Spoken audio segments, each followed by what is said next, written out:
வணக்கம்.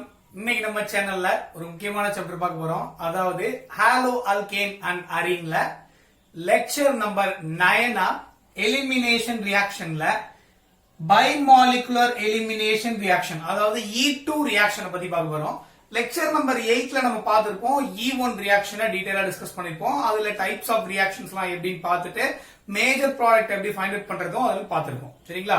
சோ இன்னைக்கு வீடியோல பைமாலிகுலர் எலிமினேஷன் ரியாக்ஷன்னா என்ன, சோ இது எப்படி ரியாக்ஷன் மெக்கானிசம் ப்ரொசீட் ஆகுது, என்ன மாதிரியான ப்ராடக்ட்ஸ் ஃபார்ம் ஆகுது அப்படிங்கறது தான் டீடைலா டிஸ்கஸ் பண்ண போறோம். சோ இது வரைக்கும் நம்ம சேனலை சப்ஸ்கிரைப் பண்ணல அப்படின்னா மறக்காம சேனலை சப்ஸ்கிரைப் பண்ணிக்கோங்க.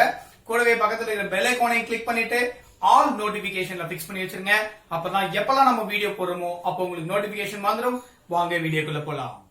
இங்க பைமாலிகுலர் எலிமினேஷன் ரியாக்ஷன் அப்படின்னு சொல்றாங்க, E2 ரியாக்ஷன் அப்படின்னு சொல்றோம். சோ இந்த E2 ரியாக்ஷன் நடக்கிறதுக்கும் சில கண்டிஷன்ஸ் இருக்கு. என்னென்ன அப்படின்னு பார்க்கலாம். ஃபர்ஸ்ட் இங்க பாத்தீங்க அப்படின்னா என்ன degree alkyl allied, 3 degree alkyl allied தாங்க இங்கே எடுக்கிறாங்க. சரிங்களா? அதாவது 3 டிகிரி அல்கைல் ஹாலைட் தான் இங்கே எடுக்கணும். நம்ம SN1 SN2 ரியாக்ஷன் ஆல்ரெடி பார்த்திருப்பீங்க. சப்போஸ் இது வரைக்கும் பார்க்கல அப்படின்னா மேல ஐகார்ட் செக்ஷன்ல கொடுக்குறேன். S1 SN2 ரியாக்ஷன் பார்த்துட்டு வந்தீங்க அப்படின்னா E1 E2 ரொம்ப ஈஸியா இருக்கும் உங்களுக்கு. சரிங்களா? அதுல SN1 பொறுத்த வரைக்கும் 3 டிகிரி அல்கைல் ஹாலைடுன்னு சொல்லிருப்போம். SN2க்கு 1 டிகிரி அல்கைல் ஹாலைடு தான் ஃபேவரபிள் அப்படின்னு சொல்லிருப்போம். அப்பனா E2க்கும் 1 டிகிரி அல்கைல் ஹாலைடு தான் ஃபேவரபிள் அப்படின்னு நீங்க நினைக்க கூடாது. ஓகேங்களா? ஏன்னா SN1 ப்ராடக்ட் வேற, E1ல ப்ராடக்ட் வேற, SN2ல ப்ராடக்ட் வேற, E2ல ப்ராடக்ட் வேற. சொல்றது புரியுதுங்களா? அப்போ E2க்கும் SN2க்கும் அந்த ப்ராடக்ட் வேரியேஷன் இருக்கு இல்லையா? ஆனா E1லயும் E2லயும் சேம் ப்ராடக்ட் தான் ஃபார்ம் ஆகுது. கரெக்ட்டுங்களா? அல்கீன் தான் ஃபார்ம் ஆகுது. சொல்ல புரியுதுங்களா? அப்ப 3 டிகிரி அல்கைல் ஹாலைடு தான் ஃபர்ஸ்ட் எடுக்கணும். ஏன் எடுக்கணும்னு சொல்றேன் உங்களுக்கு. Okay right. அதே மாதிரி இங்க ஏப்ரோட்டிக் சால்வெண்ட் தாங்க யூஸ் பண்ணோம். ஏப்ரோட்டிக் சால்வெண்ட் E1 ரியாக்ஷன் என்ன யூஸ் பண்ணோம்? புரோட்டிக் சால்வெண்ட் யூஸ் பண்ணோம். இங்க ஏப்ரோட்டிக் சால்வெண்ட் யூஸ் பண்ண போறோம். சரிங்களா? அங்க 2 ஸ்டெப்ல நடந்துச்சு. இது single step process, 1 step process. சரிங்களா? 1 ஸ்டெப் ப்ராசஸ் அப்படின்றோம். ஓகேயா? அங்க பேஸ் யூஸ் பண்ணோம் E1ல. இங்க E2லயும் பேஸ் தான் யூஸ் பண்ண போறோம். அங்க வீக் பேஸ் யூஸ் பண்ணோம், இங்க ஸ்ட்ராங் பேஸ் யூஸ் பண்ணோம். ஸ்ட்ராங் பேஸ் யூஸ் பண்ணணும். சரிங்களா? For example alcoholic KOH use பண்றாங்க இங்க. சரிங்களா? பேஸா யூஸ் பண்றாங்க. சரிங்களா? காமன் ரெப்ரசன்டேஷன் B அப்படின்னு எடுத்துக்கலாம், B மைனஸ் கூட எடுத்துக்கலாம். சரிங்களா? ரைட். சோ பேஸ் B அப்படின்னு எடுத்துருக்காங்க. ஆல்கஹாலிக் KOH இங்க ஸ்ட்ராங் பேஸா ஆக்ட் ஆக போகுது. சரிங்களா? அதே மாதிரிங்க rate of reaction depends on both substrate depend பண்ணிருக்கு and base. சப்ஸ்ட்ரேட்டையும் டிபெண்ட் பண்ணிருக்கு, பேஸையும் டிபெண்ட் பண்ணிருக்கு. அதனாலதான் அது பேர் என்ன? பைமாலிகுலர் எலிமினேஷன் ரியாக்ஷன் அப்படின்னு சொல்றோம். புரியுதுங்களா? அதே மாதிரி இங்க என்னது? ஹை டெம்பரேச்சர் தான் ஃபேவரபிள். ஆஸ் யூசுவல் நம்ம E1 ரியாக்ஷன்லயே பார்த்திருப்போம். சோ ஹை டெம்பரேச்சர் தான் ஃபேவரபிளா இருக்கும். ஏன்னா எண்டோதெர்மிக் ரியாக்ஷனா இருக்கும், அந்த பாண்ட் பிரேக்கிங் பார்த்தோம். சோ அதே ரீசன் தான் இங்கேயும். சரிங்களா? ஹை டெம்பரேச்சர் தான் இங்கேயும் எப்படி இருக்கும்? ஃபேவரபிள் கண்டிஷனா இருக்கும். சரிங்களா?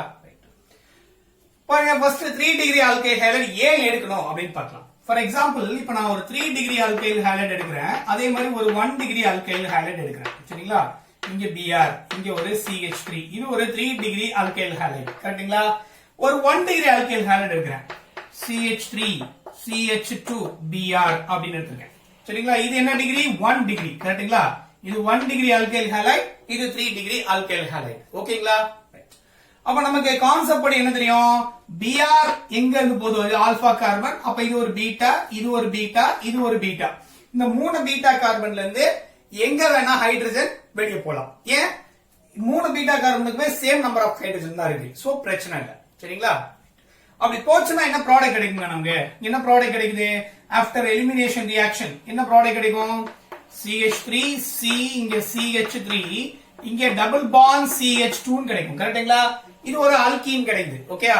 இப்போ இங்க என்ன நடக்கும்? அதாவது ஆல்பா கார்பன்ல இருந்து ஹாலஜனும் பீட்டா கார்பன்ல இருந்து ஹைட்ரஜனும் போகும். ஓகேயா? அதே கான்செப்ட் தான் இங்கேயும். ஆல்பா கார்பன், இது ஆல்பா கார்பன்ல இருந்து Br, பீட்டா கார்பன்ல இருந்து ஹைட்ரஜன். அப்ப இந்த ஹைட்ரஜன் வெளியே போச்சுன்னா என்ன கிடைக்கும்? என்ன ப்ராடக்ட் கிடைக்குங்க? CH2 டபுள் பாண்ட் CH2 கிடைக்கும். சரிங்களா? இப்ப நீங்க ஒரு விஷயம் கவனிக்கணும், இந்த ரெண்டு அல்கீன்ல எது மோர் ஸ்டேபிள் உங்களுக்கே தெரியும்.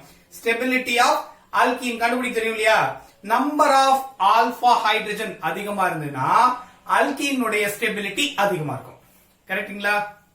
அதே மாதிரி மோர் சப்ஸ்டிட்யூயன்ட் மோர் கிரவுடட் அல்கீனா இருந்தது அப்படின்னா அது மோர் ஸ்டேபிளா இருக்கும் அப்படின்னு நம்ம பார்த்தோம். அதான் மேஜர் ப்ராடக்டாவும் இருக்கும்னு பிரெடிக்டிங் த மேஜர் ப்ராடக்ட்ல நம்ம பார்த்தோம் E1 ரியாக்ஷன்ல. சரிங்களா? அப்ப பாருங்க, இங்க பாருங்க, இது ஃபங்க்ஷனல் குரூப்பா? ஓகே. அப்ப இங்க ஒரு ஹைட்ரஜன், இங்க ஒரு ஹைட்ரஜன், இங்க ஒரு ஹைட்ரஜன், இங்க ஒரு ஹைட்ரஜன். அப்ப கிரவுடினஸ் பெருசா இல்ல. ஆனா இங்க பாருங்க, இது அல்கீன் தான் ஃபங்க்ஷனல் குரூப். அப்ப இங்க ஒரு CH3 குரூப், இங்க ஒரு மிథைல் குரூப், இங்க ஒரு மிథைல் குரூப், இங்க ஒரு மிథைல் குரூப். அப்ப மோர் கிரவுடினஸ் இருக்கு. சரிங்களா?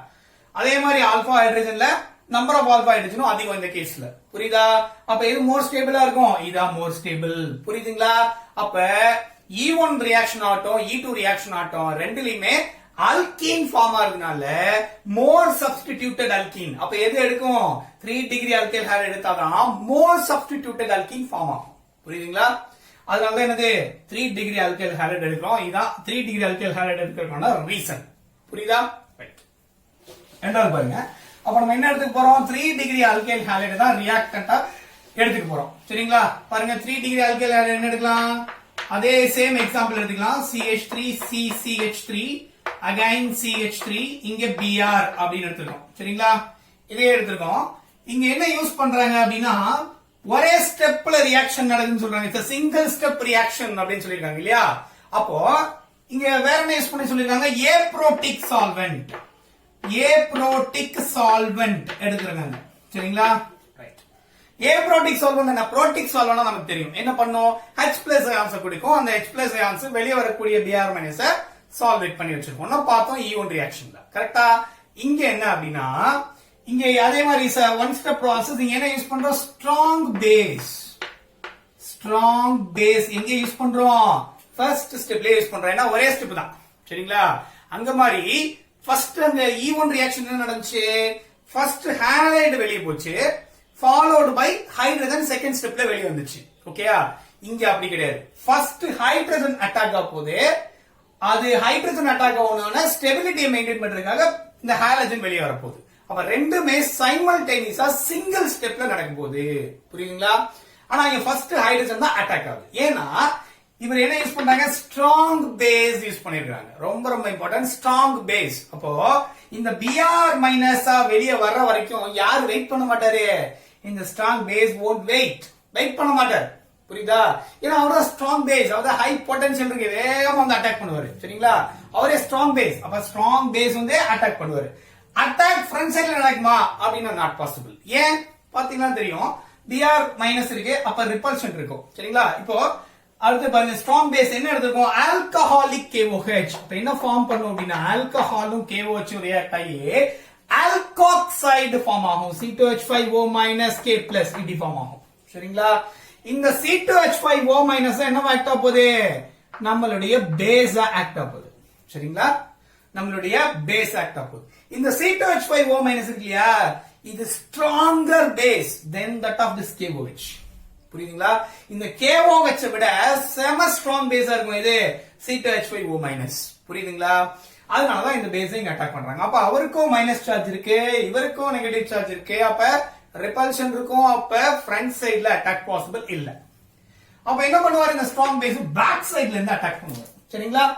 பேக் சைடுல இருந்து அட்டாக் பண்ண பாப்பாரு. பேக் சைடுல இருந்து எப்படி அட்டாக் பண்றாருன்னு பாப்போமா? பாருங்க, இங்க Br- இங்க இருக்கு. அப்ப பேக் சைடுல இருந்து அட்டாக் பண்ணாருன்னா என்ன கிடைக்கும் பாப்போம். இந்த ரியாக்டன்ட் இங்க எழுதுறேன். CH3C, இது எப்படி எழுதலாம்னா CH2H ன்னு எழுதிக்கிறேங்க. CH2H ன்னு எழுதிக்கிறேன். ஓகே? மேல CH3 அப்படி எழுதிக்கலாம். இங்க Br அப்படி எழுதிக்கிறேன். சரிங்களா? இப்ப ஸ்ட்ராங் பேஸ் எங்க சொன்னாங்க? பேக் சைடுல இருந்து அட்டாக் பண்ணுன்னு சொன்னா, அப்ப ஆன்டி எலிமினேஷன் ரியாக்ஷன் தான் நடக்கும் இங்க. ஓகேயா? பாருங்க, இப்ப C2H5, இப்ப நான் அந்த C2H5O- நான் எப்படி எடுத்துக்கிறேன் அப்படின்னா B- எடுத்துக்கிறேன். சரிங்களா? ரெப்ரசென்ட் பண்ணி B- எடுத்துக்கிறேன். அப்ப B- இதான் பேஸ். சரிங்களா? இப்ப இந்த பேஸ் வந்து யார பிக் பண்ண போறாரு? இந்த பீட்டா ஹைட்ரஜனை பிக் பண்ண போறாரு. சரிங்களா? பீட்டா கார்பன்ல இருக்கக்கூடிய ஹைட்ரஜனை பிக் பண்ண போறாரு. அப்படி பிக் பண்ணா எப்படி நடக்கும் பாருங்க. இவர் என்ன பண்ணுவாரு? இந்த ஹைட்ரஜனை இப்படி பிக் பண்ணுவாரு. சரிங்களா? அப்ப இவருக்கும் ஒரு பாண்ட் ஃபார்ம் ஆயிட்டு இருக்கும். சரிங்களா? இந்த பேஸுக்கும் ஹைட்ரஜனுக்கும் பாண்ட் ஃபார்ம் ஆயிட்டு இருக்கும். அதே நேரத்துல என்ன நடக்கும், இந்த ஹைட்ரஜனுக்கும் கார்பனுக்கும் பாண்ட் க்ளீவ் ஆகும். அப்ப க்ளீவ் ஆகும்போது இவர் என்ன பண்ணுவார், இது எலக்ட்ரான் எல்லாம் இங்க கொடுத்துருவாரா, கொடுத்தா இங்க என்ன நடக்குங்க, டபுள் பாண்ட் ஃபார்ம் ஆகுமா, இந்த இடத்துல டபுள் பாண்ட் ஃபார்ம் ஆகுமா, அதாவது இந்த கார்பனுக்கும் கார்பனுக்கும் டபுள் பாண்ட் ஃபார்ம் ஆகுமா. இப்ப பாருங்க, இந்த கார்பனுக்கு எத்தனை நம்பர் ஆஃப் பாண்ட் இருக்குன்னு பாருங்க, கார்பனுடைய வேலன்சி 4 இல்லையா, 4 பாண்ட் தான் ஃபார்ம் பண்ண முடியும். இங்க எத்தனை ஃபார்ம் இருக்குன்னு பாருங்க, 1 2 3 4. இப்போ ஒரு டபுள் பாண்ட் ஃபார்ம் ஆச்சுன்னா 5 பாண்ட் ஃபார்ம் ஆயிடும். அப்ப யார் வெளிய போவா, Br மைனஸ் ஆட்டோமேட்டிக்கா வெளிய போயிடுவார். புரியுதுங்களா, புரியுதா, இப்படிதான் என்ன ஃபார்ம் ஆகும் இங்க, இதான் டிரான்சிஷன் ஸ்டேட். அப்ப எப்படி டிரான்சிஷன் ஸ்டேட் எப்படி இருக்குன்னு பாருங்க, இங்க பாருங்க, எழுதுறேன், திருப்பி எழுதுறேன். இங்க CH2, இங்க ஒரு H, இங்க யார் இருக்கா, B மைனஸ் இருக்காரு. இந்த B மைனஸ் என்ன பண்ணுவாரு, இங்க பாண்ட் ஃபார்ம் பண்ணுவாரு. அப்ப இந்த பாண்ட் வீக்காக ஆரம்பிக்கும். அப்ப இங்க பார்ஷியல் டபுள் பாண்ட் ஃபார்ம் ஆக ஆரம்பிக்கும். பார்ஷியல் டபுள் பாண்ட் ஃபார்ம் ஆக ஆரம்பிச்சதுன்னா இந்த Br என்ன ஆரம்பிக்கும், க்ளீவ் ஆக ஆரம்பிக்கும். புரியுதுங்களா, பாருங்க, BH பாண்ட் ஃபார்ம் ஆகுறதும் CBr பாண்ட் க்ளீவ் ஆகுறதும் சேம் டைம்ல நடக்கும், சைமல்டேனியஸா. இதுதான் டிரான்சிஷன் ஸ்டேட். புரியுதுங்களா, ரைட். ப்ராடக்ட் என்ன கிடைக்கும், as it is. என்ன ப்ராடக்ட், இந்த Br வெளியே போயிடுச்சுன்னா இங்க டபுள் பாண்ட் ஃபார்ம் ஆயிடும். அப்ப BH, அப்ப இங்க கிடைக்கும் BH னு கிடைக்கும். சரிங்களா, இந்த B வந்து அதாவது பேஸ் வந்து ஹைட்ரஜனை பிக் பண்ணிடும், பிளஸ் Br மைனஸ் வெளியே வந்துருவாரு. ப்ராடக்ட் என்ன கிடைக்கும் பாருங்க, same CH3 CH3 double bond CH2.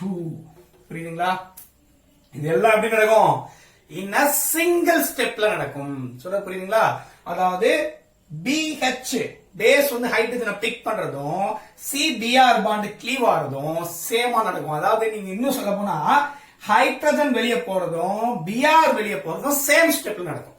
புரியுதுங்களா, அதனால என்ன பேரு, அப்ப ரெண்டுமே டிபெண்ட் பண்ணிருக்கு. எதை டிபெண்ட் பண்ணிருக்கு, இது எந்த அளவுக்கு ஸ்ட்ராங்கோ அந்த அளவுக்கு ஹைட்ரஜனை அட்டாக் பண்ணும், இது எந்த அளவுக்கு அட்டாக் பண்ணுதோ அந்த அளவுக்கு தான் இந்த பாண்ட் பிரேக் ஆகும். ஓகேங்களா, அப்ப ரியாக்ஷனுடைய ரேட் ரெண்டுமே டிபெண்ட் பண்ணிருக்கு. அதான் இந்த பாயிண்ட் பாருங்க, rate of reaction depends on both substrate as well as base. ஏன்னா பேஸ்னுடைய ஸ்ட்ரென்த் பொறுத்து தான் இந்த ரியாக்ஷன் ப்ரொசீடர். புரியுதுங்களா, அப்ப பேஸ் அட்டாக் பண்ண CBr பாண்ட் க்ளீவ் ஆயிட்டு இருக்கும். ஓகேயா, அப்போ இங்க பேஸையும் டிபெண்ட் பண்ணிருக்கு, இந்த ரியாக்டன்ட் தட் இஸ் சப்ஸ்ட்ரேட்டையும் டிபெண்ட் பண்ணிருக்கு. அப்ப இந்த ஓவரால் ரியாக்ஷன் எப்படி இருக்கு, ஸ்லோ ரியாக்ஷன் தான். சரிங்களா, ஒரே ஸ்டெப் தான், அந்த ரியாக்ஷன் எப்படி இருக்கு, ஸ்லோ ரியாக்ஷன் தான், எக்ஸ்பெரிமெண்டலி ப்ரூவ்டு. அப்ப ஸ்லோ ரியாக்ஷன் இருக்கக்கூடிய மாலிகுலாரிட்டி தான் என்னது, ஆர்டர் ஆஃப் ரியாக்ஷன் பார்த்தோம். சரிங்களா, ஸ்லோ ரியாக்ஷன் இருக்கக்கூடிய ஸ்டாக்கியோமெட்ரி பாருங்க, இங்க ஒரு மாலிகுல் என்ன எடுத்திருக்கோம், அல்கைல் ஹாலைடு எடுத்திருக்கோம், ஒரு மாலிகுல் பேஸ் எடுத்திருக்கோம். இது ரெண்டும் ரியாக்ட் ஆகுது. ரியாக்ட் ஆகும்போது அப்ப ரெண்டு மாலிகுல் இன்வால்வ் ஆகுதா, அதனால இது பேர் என்ன, பை மாலிகுலர் எலிமினேஷன் ரியாக்ஷன் அப்படின்னு சொல்றோம். புரியுதுங்களா, high temperature as usual favoured reaction. சரிங்களா, ஏற்கனவே E1லயே தேவையான அளவுக்கு டிஸ்கஸ் பண்ணிட்டோம். ஓகே, இன்னும் உங்களுக்கு கிளாரிட்டி வேணும் அப்படின்னா அடுத்த வீடியோல என்ன பண்ண போறோம் அப்படின்னா, SN அதாவது நியூக்ளியோபிலிக் சப்ஸ்டிடியூஷன் ரியாக்ஷன்ஸ் ஏன் லோ டெம்பரேச்சர் நடக்குது, அல்லது ஏன் எலிமினேஷன் ரியாக்ஷனுக்கு ஹை டெம்பரேச்சர் தேவைப்படுது அப்படிங்கறத அடுத்த வீடியோல கிளியரா உங்களுக்கு சொல்றேன். சரிங்களா, ரைட். சோ அப்ப பாருங்க, அப்ப உங்களுக்கு புரிஞ்சிருக்கும்னு நினைக்கிறேன். 3 டிகிரி அல்கைல் ஹாலைடு ஏன் யூஸ் பண்றோம்னு ஏற்கனவே சொன்னேன். ஏன்னா மோர் ஸ்டேபிள் அல்கீன் அங்கதான் ஃபார்ம் ஆகும். ஏப்ரோடிக் சால்வெண்ட் யூஸ் பண்றாங்க, அப்பதான் Br மைனஸ் வெளியே வராம என்ன பண்ணுவோம், ஃபர்ஸ்ட் இவர் அட்டாக் பண்ணுவாரு. சரிங்களா, ஒன் ஸ்டெப் ப்ராசஸ் அப்படின்னு சொல்லிட்டோம். ஓகே, சிங்கிள் ஸ்டெப்ல நடக்குது. ஸ்ட்ராங் பேஸ் யூஸ் பண்றோம், ஆல்கஹாலிக் KOH. இது என்ன ஃபார்ம் பண்ணும், ஆல்காக்சைடு அயானை ஃபார்ம் பண்ணும். இந்த ஃபார்ம் ஆகக்கூடிய ஆல்காக்சைடு எப்படி இருக்கும், stronger base then that of this OH minus. புரியுதுங்களா, அதுதான் அட்டாக்ல இன்வால்வ் ஆகுது, பேக் சைடுல தான் அட்டாக் பண்ணுது, ஆன்டி எலிமினேஷன் ரியாக்ஷனை ஃபார்ம் பண்ணுது, ப்ராடக்ட் இதே தான் கிடைக்குது. நீங்க rate of reaction depends on both substrate and base அப்படின்னு சொன்னோம். அப்ப ரெண்டையுமே டிபெண்ட் பண்ணிருக்குன்னா என்ன அர்த்தம், பேஸ் வந்து ஹைட்ரஜனை பிக் பண்றதும் CBr பாண்ட் பிரேக் ஆகுறதும் சேமா நடக்கும், சைமல்டேனியஸா நடக்கும். அப்ப ரேட் ஆஃப் ரியாக்ஷன் எதை டிபெண்ட் பண்ணிருக்கோம், ரெண்டையுமே டிபெண்ட் பண்ணிருக்கோம், பேஸையும் டிபெண்ட் பண்ணிருக்கோம், சப்ஸ்ட்ரேட் ஆன இந்த அல்கைல் ஹாலைடையும் டிபெண்ட் பண்ணிருக்கோம். அப்ப ரேட் ஆஃப் ரியாக்ஷன் எப்படி எழுதலாம் பாருங்க, இங்க ரேட் எழுதலாமா, ரேட் லா படி எப்படி எழுதலாம், K into substrate concentration and base concentration அப்படின்னு எடுத்துக்கோம். பவர்ல 1 1 சோ ஏன்னா ரெண்டு மாலிகூல் இருக்கு. So bimolecular reaction. So order of reaction எப்படி இருக்கும் 2 அப்படின்னு கொடுக்கும். புரியுதுங்களா? ரைட். ரொம்ப முக்கியமான விஷயம், அதாவது சப்ஸ்ட்ரேட் பேஸ் ரெண்டையுமே டிபெண்ட் பண்ணிருக்கு. அதனால தான் இது பேர் என்ன பை மாலிகுலர் எலிமினேஷன் ரியாக்ஷன் அப்படின்னு சொல்றோம். இன்னொரு முக்கியமான விஷயம் பாருங்க, சப்போஸ் இங்க சப்ஸ்ட்ரேட்னுடைய கான்சென்ட்ரேஷனை டபுள் பண்ணனா என்ன ஆகும், ரேட் ஆஃப் ரியாக்ஷனும் டபுள் ஆகும். சரிங்களா? அதே மாதிரி பேஸோட கான்சென்ட்ரேஷனை டபுள் பண்ணா என்ன ஆகும், ரேட் ஆஃப் ரியாக்ஷன் டபுள் ஆகும். நான் ட்ரிபிள் பண்ணா ட்ரிபிள் ஆகும், இங்க ட்ரிபிள் பண்ணாலும் ட்ரிபிள் ஆகும். சொல்ல புரியுதுங்களா? இதான் என்னது, rate of reaction depends on both substrate as well as base. அதனாலதான் இது என்னது பை மாலிகுலர் எலிமினேஷன் ரியாக்ஷன் அப்படின்னு சொல்றோம். புரியுதுங்களா? சொல்ற புரியுது இல்லையா? ரைட். அடுத்து பாருங்க high temperature. So temperature dependency நமக்கு தெரியும். சோ எப்பயுமே elimination reactions favours high temperature only. ஏன், நம்ம ஏற்கனவே E1 ரியாக்ஷன்லயே பார்த்திருப்போம். அதாவது பாண்ட் பிரேக் ஆகுது, அதாவது ரெண்டு சிக்மா பாண்ட் பிரேக் ஆகி ஒரு sigma bond pi bond form ஆகும் அப்படின்னு சொல்லிருப்போம். அந்த ரியாக்ஷன் எப்படி இருக்கு, எண்டோதெர்மிக்கா இருக்கு. எண்டோதெர்மிக் அப்படின்னா என்ன அர்த்தம், நம்ம எனர்ஜியை கொடுக்கணும். எனர்ஜியை கொடுத்தாதான், அப்ப நம்ம எனர்ஜியை கொடுக்கறோம்னா என்ன அர்த்தம், ரியாக்ஷனுடைய டெம்பரேச்சர் இன்க்ரீஸ் ஆயிடும். அப்ப ஹை டெம்பரேச்சர்ல ஃபேவரபிளா இருக்கும் எது, இந்த எலிமினேஷன் ரியாக்ஷன். சொல்றது புரியுதுங்களா? I think so. வீடியோ உங்களுக்கு பிடிச்சிருக்கும்னு நினைக்கிறேன். வீடியோ பிடிச்சிருந்ததுன்னா மறக்காம லைக் பண்ணுங்க, முக்கியமா வீடியோவை ஷேர் பண்ணுங்க, உங்க ஃப்ரெண்ட்ஸுக்கும் சொல்லுங்க. தமிழ்ல வீடியோ பண்ணலாம் அப்படின்னு நினைக்கிறேன் மாதிரி ஆட்களுக்கு இது மிகப்பெரிய உற்சாகமாகவும் சப்போர்ட்டாகவும் இருக்கும். தேங்க்யூ சோ மச் ஃபார் வாட்சிங். தேங்க்யூ.